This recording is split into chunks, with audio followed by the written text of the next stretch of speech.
고단한 인생길, 피곤한 인생길이라고 말하는 이 인생을 살면서 이 성경은 이 인생을 무엇이라고 말하고 있는지 그 통찰력을 제시하고 있습니다. 시편을 읽을 때의 어려운 점은 무엇이냐면 시편 기자가 150편의 기도문으로 말씀을 증거하고 있는데 이 시편 기자가 어떤 상황에서 하나님께 기도를 올려드렸는가 이 상황을 잘 모르기 때문에 그래요. 신학적으로는 시인의 삶의 자리라고 말하는데요.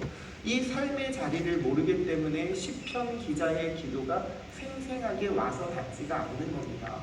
내 마음에 울림이 되지 않는 이유가 시편 기자의 삶의 자리를 이해하지 못하기 때문에 그렇습니다. 오늘 말씀을 들을 때에 오늘 시편 기자가 어느 지점에서 하나님 앞에 어떻게 기도하고 있는지를 좀 살펴보고 싶습니다. 시편 기자가 이 시편을 썼을 때 그 상황이 어떠했는가 이것을 추적하고 찾아내는 것이 시편을 읽을 때 굉장히 중요한 작업입니다. 2700년 전에 쓰였던 이 시편 기자의 심정을 생생하게 살려낼 수 있기 때문에 이런 작업을 수고스럽지만 반드시 해야 되는 작업이라는 거예요. 그러면 오늘 읽은 39편의 시편 기자 그 삶의 자리가 어디입니까? 다시 말해 어떤 상황에서 이런 기도를 올려드린 거예요? 오늘 읽은 본문 곳곳에 그의 삶을 추적할 수 있는 몇 가지 힌트들을 볼 수 있습니다. 먼저 8절을 보십시오. 8절에 보면 나를 모든 제약에서 건져 주십시오. 어리석은 자들의 조롱거리가 되지 않게 해주십시오. 이렇게 기록되어 있습니다. 무슨 일인지는 알지 못하지만 시편 기자는 사람들에게 조롱거리가 되었나 봅니다.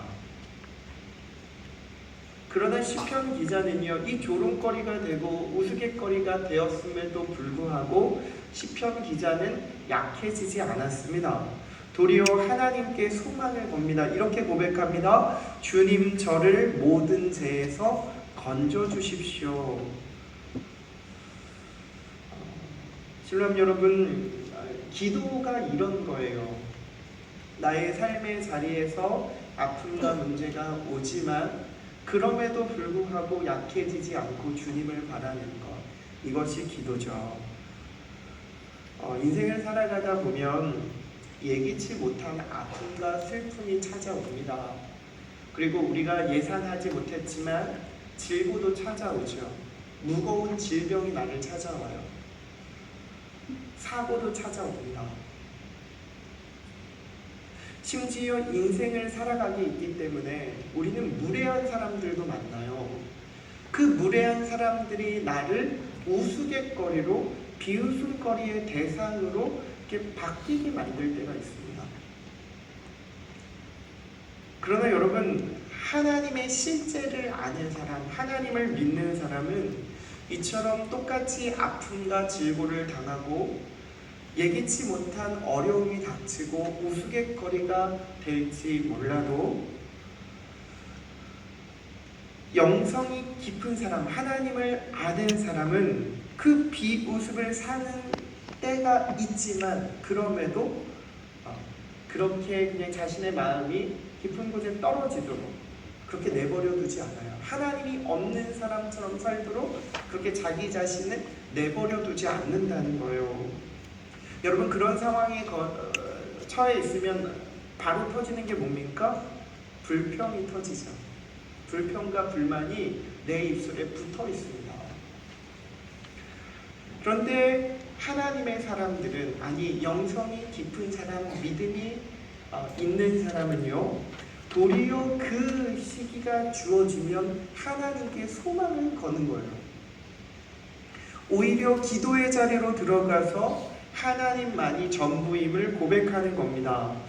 반복해서 기도의 골방으로 들어가는 거죠. 어려움과 아픔과 질고가 끊임없이 나를 찾아와서 무겁게 하지만 그럼에도 불구하고 반복해서 끊임없이 기도의 골방으로 들어가 자신의 마음을 깨뜨리는 거예요. 시인은 9절에 이렇게 고백합니다. 내가 잠잠하고 입을 열지 아니함은 주께서 이를 행하신 까닭이니이다. 시편 기자는 사람들의 조롱거리가 되어도 잠잠하고 입을 열지 않았습니다. 입을 열지 않아요. 왜 그렇습니까? 주님께서 지금의 상황으로 만드신 것이라고 믿기 때문에 그렇습니다. 현재 벌어지는 조소와 비난까지도 주님이 하셨음을 놓치지 않는 겁니다. 사랑하는 여러분, 이것은요, 주님의 주권과 통치를 온전하게 신뢰하는 사람들에게만 주어지는 거예요. 주님의 주권을 온전히 신뢰하고 붙드는 사람만이 가능하다라는 거예요. 이거는 그냥 되는 게 아닙니다. 절대로 안 됩니다. 늘 기도의 자리에서 의심이 들 때마다 주님이 다스려 주시고 주님이 통치하신다는 사실을 끊임없이 신뢰하는 거예요. 고백하는 거죠. 주님이 하셨습니다. 주님이 나의 삶 가운데 이 모든 것들을 다스려 주셨습니다 라는 사실을 붙드는 겁니다. 그러면 여러분들에게 묻습니다. 여러분들은 주님을 신뢰하는 그렇게 고백하는 기도의 골방들이 있습니까? 매일매일 삶의 자리로 들어가는 그 기도의 골방이 있습니까? 오늘 시편 기자와 같이 이렇게 기도하는 그 기도의 골방이 여러분들에게 주어져 있습니까?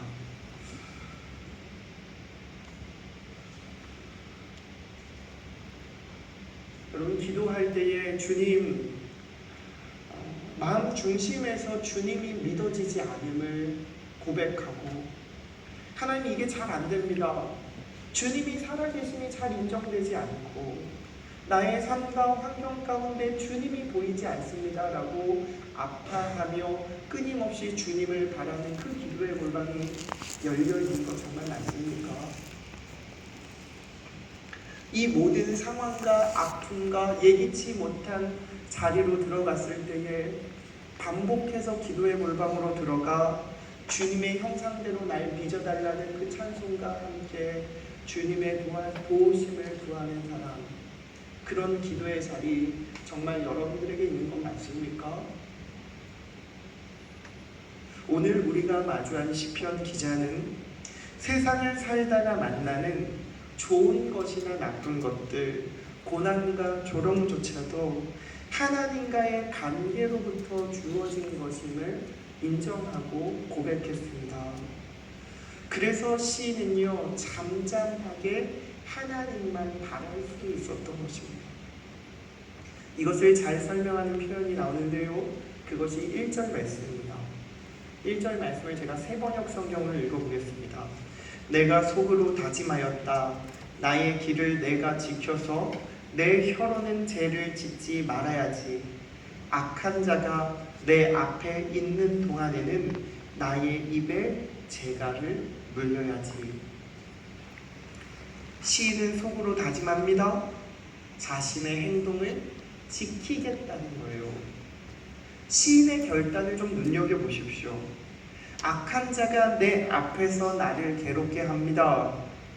그러면 시인은 어떻게 하겠다고 말합니까? 입에 재갈을 물려서.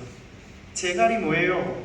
소리를 내지 못하도록 사람의 입에 물리는 물건이에요. 그 재갈을 물려서 말하지 않겠다는 거예요. 여러분, 사실 얼마나 말하고 싶겠습니까? 얼마나 억울하겠습니까? 억울한 일을 당해도 속에 막 화가 치밀어 오름에도 불구하고 생각할수록 분하고 답답하고 속이 상하고 싸우고 싶고 투쟁하고 싶음에도 불구하고 시인은 입에 재갈을 물겠다는 거예요. 입에 재갈을 물려 입을 닫겠다는 겁니다. 심지어 2절에 더한 표현이 나옵니다. 2절을 한번 같이 읽어보겠습니다. 2절 말씀입니다. 시작. 잠잠하여 선한 말도 하지 아니하니 나의 근심이 더 심하도다. 세 번역 성경을 제가 한번 읽어보겠습니다. 그래서 나는 입을 다물고 아무 말도 하지 않았다.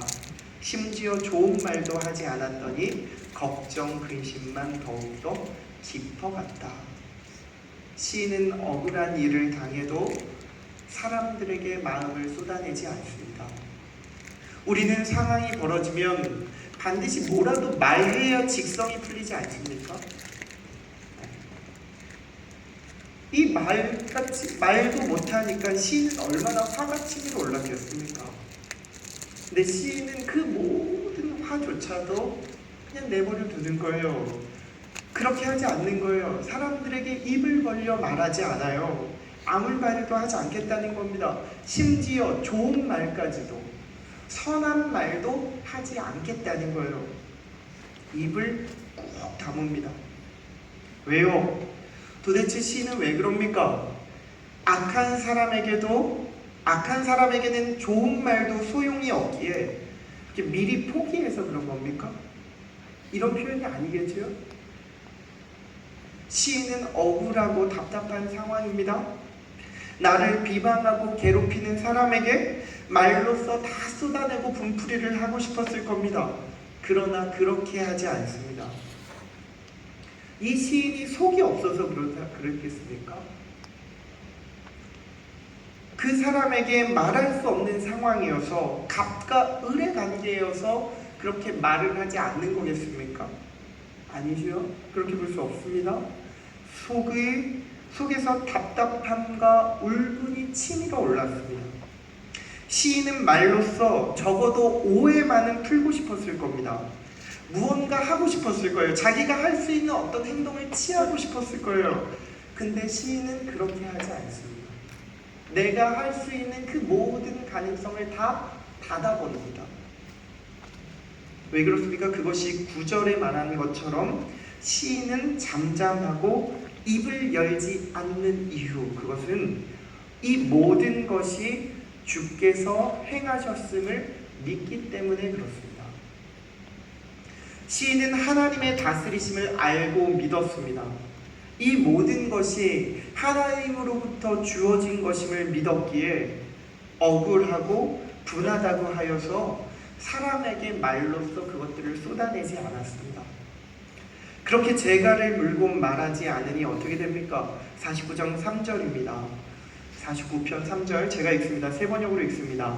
가슴속 깊은 데서 뜨거운 열기가 치솟고 생각하면 할수록 우라가 치밀어 올라서 주님께 아뢰지 않고는 견딜 수 없었다. 시인이 억울하니 가슴속에 불타는 것처럼 괴로운 거예요.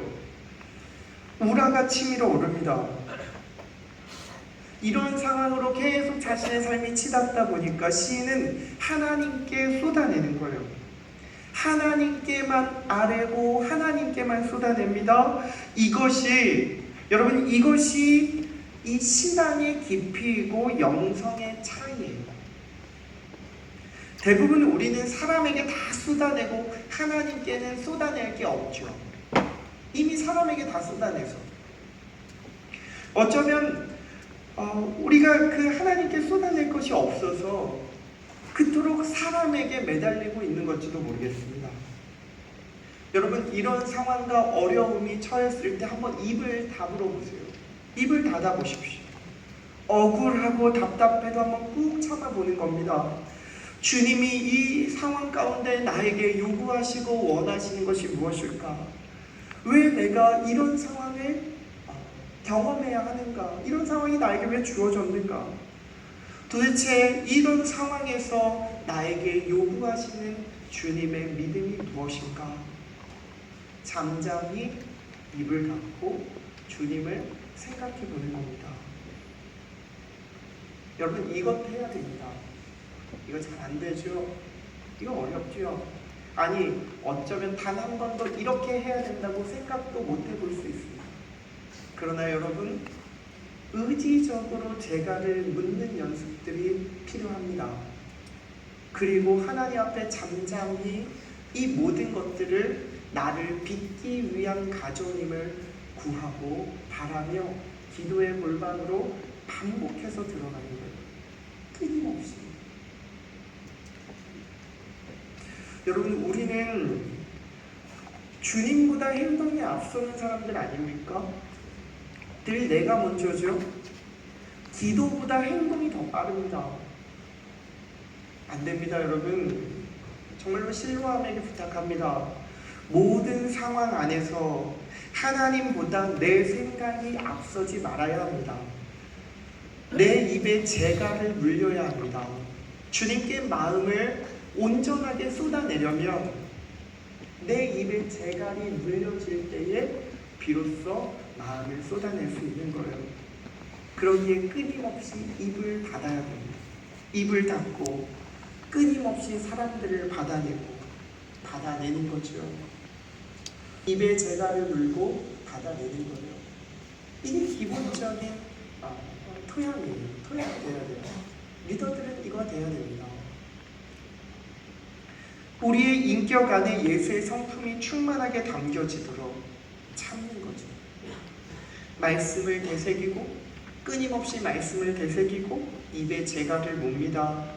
그래야 하나님께 온전히 마음을 쏟아낼 수 있기에 그렇습니다. 리더뿐만이 아닙니다, 여러분. 리더의 인도 안에 있는 그 셀원들도 마찬가지입니다. 여러분들 언제까지 셀 안에 머물러 있겠습니까? 셀 분가도 하고 내가 다시 주님 앞에 셀 리더로 서서 또 그렇게 사람들을 섬겨야 할 책임이 우리 가운데 다 있는 것 아닙니까? 저는 여러분들이 셀 원으로 머물러 있는 거 원하지 않습니다. 다 모두가 셀 리더가 돼야 된다고 믿습니다. 어느 누구든 품어내고 받아낼 수 있는 사람, 이 세상을 섬기고 기꺼이 받아낼 수 있는 공동체, 그것이 바로 우리가 되어야 되지 않겠습니까? 여러분, 여기에 그냥 머물러 있으면 안 됩니다. 끊임없이 받아내고 섬김의 자리로 나아가고, 그렇게 셀원에 머물러 있는 것이 아니라 나도 섬김의 자리로 들어가야 된다는 사실을 기억하며 기꺼이 셀 안에 머물러 있으십시오. 제대로 된 아름다운 공동체, 건강한 공동체를 경험한 사람만이 또 다른 새로운 건강한 공동체를 만들 수 있기 때문에 그렇습니다. 사랑하는 여러분, 정말로 부탁합니다. 20개의 셀이 건강한 셀로 세워주시길 간구합니다. 이것은 리더와 인턴의 수고와 노력만으로 되는 것이 아닙니다. 여러분들이 그 안에서 하나님의 도움을 구하고 그 안에서 하나님의 은혜를 구하고 삶을 나누고 정직하게 말씀 앞에 정직해야 하고 가슴으로 경청하는 그 아름다운 일들이 우리 셀 모임 안에 주어질 때에 비로소 가능한 겁니다. 여러분, 참된 기쁨이 거기에서 몰려드는 겁니다. 진짜 기쁨이 있습니다. 여러분이 알지 못하는 공동체가 주시는, 하나님만이 주시는 참된 기쁨이 있습니다. 재갈을 물어야 합니다. 말씀에 정직해야 됩니다. 듣되 가슴으로 경청해야 됩니다. 예배만으로는 안 됩니다. 절대로 예배만 드리고 돌아가는 거 이거 절대 안 됩니다. 셀 안에 들어와서 그 셀 안에서 하나님을 나누고 삶의 자리에서 경건 생활을 통해 하나님의 살아계심을 생생하게 경험하는 그 훈련과 연습이 이루어질 때에 비로소 우리는 하나님의 리더로서 이 세상을 섬길 수 있습니다. 사랑하는 여러분, 이 시인이 속이 좋아서 사람들에게 말하지 않는 것이 아닙니다. 특별한 사람에서 하나님이 특심함을 주셔서 특별한 마음을 주셔서 말하지 않는 것이 아니라는 거예요.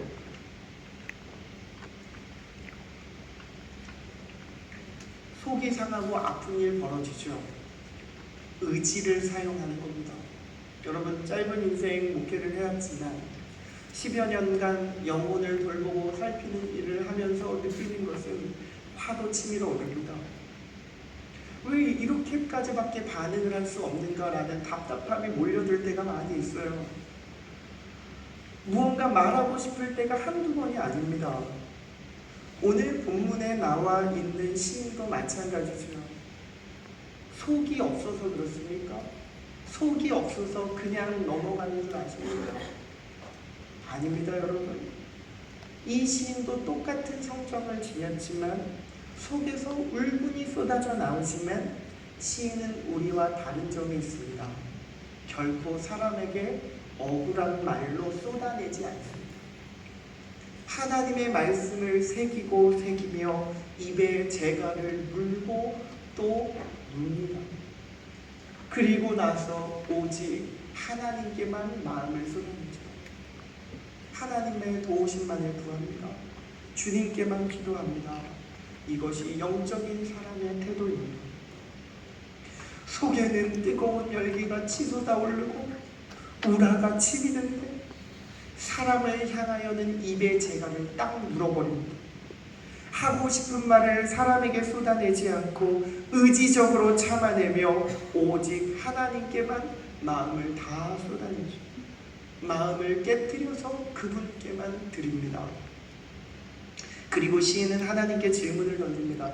4절을 보십시오. 4절 세 번역으로 제가 읽어드리겠습니다. 주님 알려주십시오. 내 인생의 끝이 언제입니까? 내가 얼마나 더 살 수 있습니까?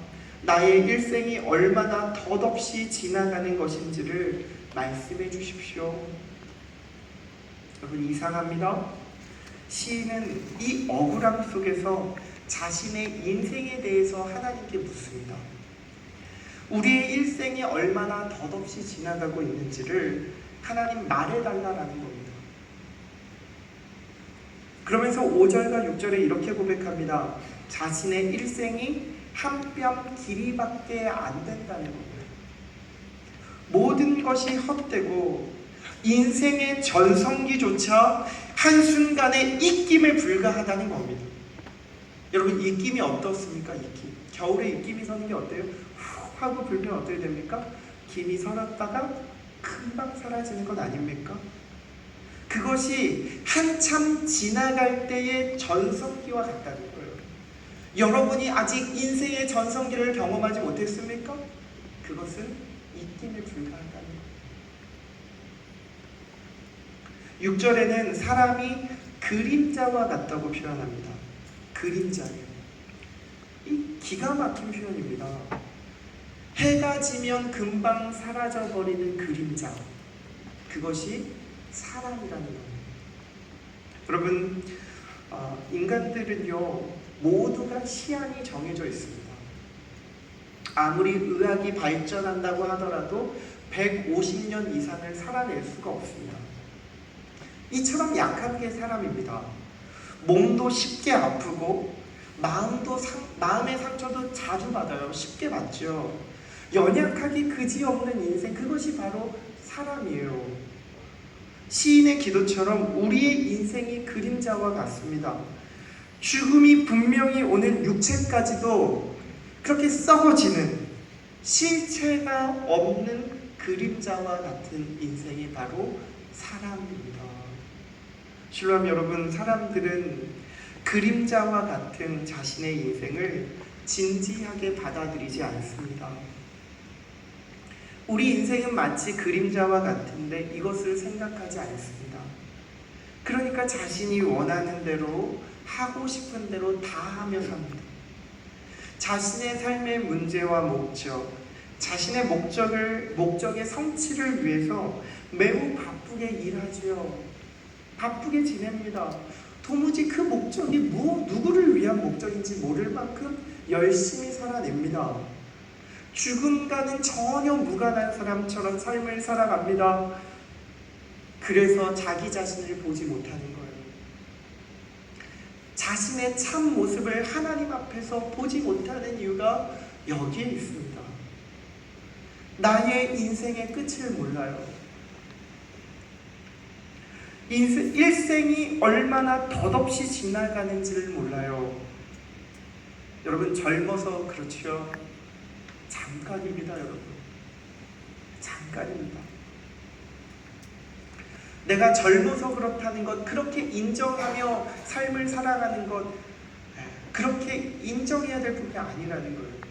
젊어서 아직 모른다, 이것이 합리화되면 안 된다는 거예요. 여러분, 잠깐입니다. 인생은 있긴가도 같고 그림자와 같이 잠시예요. 청년의 때에 이 사실을 받아들이고 빨리 깨우치지 않으면 여러분, 인생을 허투루 살아낼 수밖에 없어요. 저는 주님을 알아야 된다고 믿는데 여러분, 정말 어린 아이 때부터 주님을 알아야 된다고 믿어요.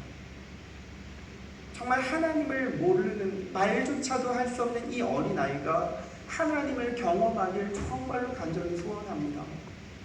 그 남은 인생을 주를 위해 살아가도록, 허비하며 살지 않고 주님이 나에게 이 주신 인생을 알고 살아가도록 이왕이면 빨리, 이왕이면 주께 빨리 돌아와서 어린 시절에 주님을 사랑하고 주님을 알아가길 간절히 원합니다. 여러분, 혹 주님을 모르는 자들, 주님을 경험하지 못한 자들 여기에 있습니까? 여러분, 지금부터 마음을 결정하십시오. 주님을 알기를 소망하십시오. 지금도 늦지 않았습니다. 인생은 잠깐입니다. 내가 그 인생의 일수를 다 채울 수가 없어요. 내가 80까지 살아야지, 내가 90까지 살아야지 라고 이 기한을 사람이, 연약한 인생을 살아가는 사람이 정할 수가 없다는 거예요. 오늘 시인은 죽음의 깊이를 들여다봅니다. 인생의 즐거움과 어려움과 아픔 속에서 재간을 묻고 죽음의 깊이를 들여다봐요. 자신의 일생이 한 뼘 길이만큼임을 비로소 깨닫게 되는 겁니다. 얼마나 적나라한 표현입니까? 한 뼘입니다. 한 뼘. 나의 일생이 한 뼘 길이입니다. 하나님의 영원한 시간 앞에서 자신은 한 뼘과 같다라는 거예요. 여러분, 이것은요, 인생의 허무함을 말하는 것은 아닙니다. 하나님과의 관계 안에서 이것이 우리의 사실이라는 거예요. 하나님의 영원한 시간 앞에서 우리의 인생이 한 뼘 길이와 같은 그 인생이라는 것이요. 이것이 우리의 현실성입니다. 이것을 아는 것이 영적인 깊이의 차이라고도 말할 수 있겠습니다. 여러분, 제발 영성의 사람, 믿음의 사람으로 서주시길 당부합니다. 하나님께 충성된 사람으로 서주시길 당부합니다. 그러려면 하나님의 영원한 시간 앞에서, 그 영원성 앞에서 내가 한 뼘 길이의 인생밖에 되지 않는다는 사실을 깨달아야 됩니다. 시인은 우리의 기도와는 다릅니다. 여러분이 지금까지 해왔던 기도와는 차이가 있습니다. 시인은 자신의 일생이 얼마나 짧은지, 우리에게 정말 마지막이 있음을 철저하게 깨닫게 해달라고, 내 영혼이 그 마지막이 있음을 철저하게 깨닫게 해달라고 하나님께 기도를 올려드립니다. 그 깨달음으로 이렇게 말합니다. 7절이에요. 주여, 이제 내가 무엇을 바라리요? 나의 소망은 주께 있나이다. 아무것도 바라지 않습니다. 우리의 인생이 한 뼘 길이 같고 그림자이기에 하나님께 아무것도 바라는 것이 없습니다. 주님께 아무도 바라지 않습니다. 여러분, 제 말에 오해가 없길 바랍니다. 인생이 한 뼘 같다는 말은 허망함을 말하는 게 아니에요. 일생의 허망함을 말하는 게 아니에요. 태초에 하나님이 천지를 지으실 때 보시기에 좋았다라고 말씀하시지 않았습니까? 그렇기 때문에 이 인생을 살아가는 것이, 우리를 지을 때 좋았다라고 말씀하시는 그 인생이 가치가 없다거나 허망하다는 말씀을 드리는 것이 아니라는 거예요. 이 땅의 삶은 아름답고 소중합니다. 사람들이 살아가고 섬겨가고 이 땅 가운데 하나님의 정의와 평화를 드러내고 교회가 하나님의 영광을 드러내며 믿지 않는 자들이 주께로 돌아오는 그 놀라운 하나님의 구원의 역사를 드러내는 이 땅이 아름답지요. 그러나 여러분, 저는 이런 것이 상대적이라는 것을 말하는 거예요. 다 그림자에 불과하다는 거예요. 하나님이 지은 피조물에 불과하다라는 겁니다. 그래서 시인은 오직 하나님께만 소망을 두겠다는 거예요. 이 세상은 빨리 끝내고 천국에만 들어가면 된다, 이런 심보가 아니고 이런 식이 아니에요. 하나님의 영원한 생명 안에서 우리의 인생을 들여다봤더니 오직 소망이 하나님께만 있다는 사실을 깨닫는 겁니다. 이 사실을 시인은 절절하게 깨닫는 거예요. 이게 하나님의 시간성이에요. 종말이라는 이 시간 앞에서 나의 인생을 들여다보는 거죠. 그랬더니 소망이 누구에게만 있는 겁니까? 하나님께만 있다는 사실이 눈에 들어오기 시작하는 겁니다. 누가 나를 억울하게 하고 아프게 하더라도, 심지어 무례한 사람을 만날지라도 입에 재갈을 묶습니다. 그리고 말씀 앞에 서서 그분 앞에 마음을 깨뜨리는 거죠. 인생을 비로소 인생답게 살 수 있는 이유가 여기로부터 주어지기 때문에 그렇습니다. 여러분, 정말 믿음을 가지고, 이 믿는 기쁨을 가지고 살아가고 있습니까? 주님이 주신 이 인생다운 인생, 믿음을 가지고 살아갈 때만 가능한데 이 인생 정말로 믿음으로 살아내고 있습니까? 인생에 대해 눈이 띄어지기를 원합니다. 시인은 어려운 상황에 처해 있었습니다. 13절에 보니까 건강을 회복시켜 달라고 말합니다. 조롱거리가 되었음에도 불구하고 거기까지만 있어도 많이 힘들 텐데 건강까지도 다 상해 있어요. 건강도 상해 있는데 조롱거리가 돼요. 그러나 시인은 입을 열지 않고 잠잠합니다. 물론 이런 태도는 쉽게 되는 것이 아닙니다.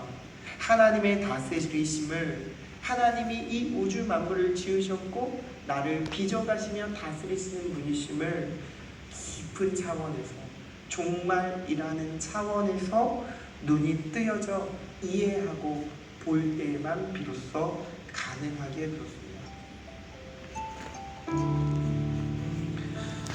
여러분